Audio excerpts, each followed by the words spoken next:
नमस्कार, बिगुल न्यूज के इलेक्शन टेक्स में आपका स्वागत है। छत्तीसगढ़ में इस वक्त चुनावी माहौल है, जहां नगरीय निकाय और त्रिस्तरीय पंचायत चुनाव को लेकर अधिसूचना जारी हो चुकी है।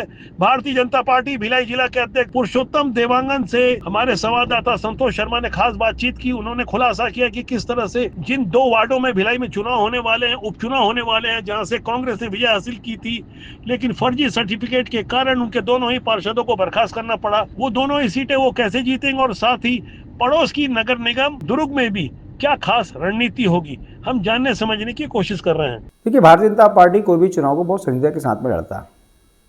भिलाई नगर निगम में हमारे भिलाई भाजपा भारतीय जनता पार्टी के भिलाई जिला में 2 निगम के में 2 वार्डों की पार्षद चुनाव उपचुनाव हो रहा है, वार्ड नंबर 24 और वार्ड नंबर 35। हमारी तैयारी वार्ड को लेकर के बहुत व्यापक है। पुस्तक की हमारी समितियाँ गठन हो चुकी है, शक्ति केंद्र गठन हो गया है, मंडल का नया अध्यक्ष का हमारे सभी जगह बन चुके हैं और एक कैंप मंडल में, दूसरा वैशनगर मंडल में हमारा वार्ड आता है।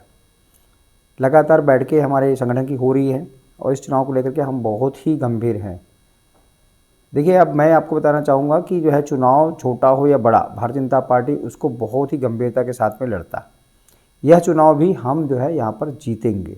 जीतने का कारण ये है कि जो भी हमारे पुराने पार्षद रहे बहुत कम अंतर से हारे थे और जिस तरह से यहाँ पे शहर सरकार की रवैया है, उस रवैया से चाहे सफाई के मामले में हो, चाहे और भी विकास के मामले में हो, जनता संतुष्ट नहीं है।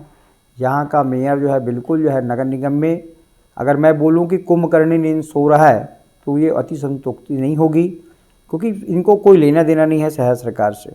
दुर्ग जिले में निगम का चुनाव है, निकाय चुनाव है। वहाँ भी एक समय से कांग्रेस की सरकार काबिज रही है। क्या लगता है आपको इस बार के चुनाव में दुर्ग नगर निगम में जो सरकार बैठेगी, किसकी बैठेगी? वहाँ भी भारतीय जनता पार्टी की सरकार बैठेगी।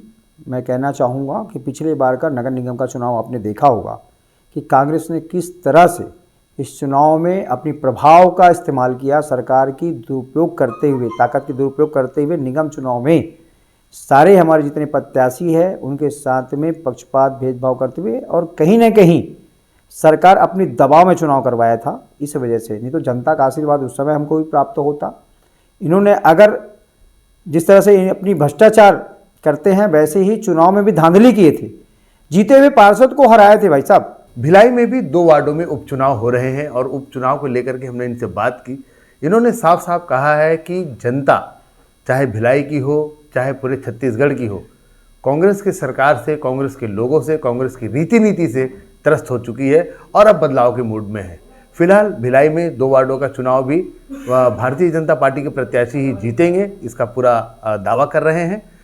देखना होगा कि 11 फरवरी को जो चुनाव होने वाले हैं उसमें भारतीय जनता पार्टी कितने वोटों से लीड करती है और भिलाई के 2 वार्डों सहित दुर्ग नगर निगम में क्या बीजेपी की सरकार बनती है या वापस से कांग्रेस काबिज होती है। बिगुल न्यूज़ के लिए भिलाई से मैं हूं संतोष शर्मा।